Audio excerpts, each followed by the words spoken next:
আমার বন্ধুদের নমস্কার। জয় হিন্দ, বন্দে মাতরম, জয় হিন্দুস্তান, জয় জয় শ্রীরাম। সাধারণ মানুষের কাছে কেউ নেই। সাধারণ মানুষের জীবনটা এত সস্তা যে তাদের পাশে কেউ থাকে না এবং তাদের কেউ পরোয়া করে না, কেউ একটু দয়া দেখায় না। তাদেরকে পুলিশ মারে এবং যে কোনো রাজনীতির চোখেও আসে না। ওই ভিআইপি মানুষদের এবং সিনেমা জগতের মানুষদের, খেলাড়িদের যেভাবে পুলিশ প্রশাসন প্রটেক্ট করে বা যেভাবে সুরক্ষা দেয়, কেন সাধারণ মানুষ পাবে না? কেন সাধারণ মানুষকে পিটা হবে? কেন সাধারণ মানুষ মরবে? এই জবাব দিতে হবে। কিন্তু সাধারণ মানুষের পাশে এই সরকার কেন যে থাকে না, আমি সেটা বুঝে উঠতে পারছি না।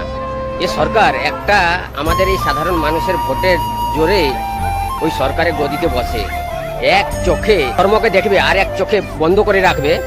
এটা ঠিক নয়। তাই আমাদেরকে জবাবটা দিতে হবে। 26-এ লড়াইটা এমন লড়তে হবে যাতে ওই মানুষদেরকে আমরা জবাব দিতে পারি বা ওই মানুষদেরকে আমরা বোঝাতে পারি যে হ্যাঁ, সাধারণ মানুষকে একটা ভোটের জোরে আপনারা ওই গদিতে বসেন।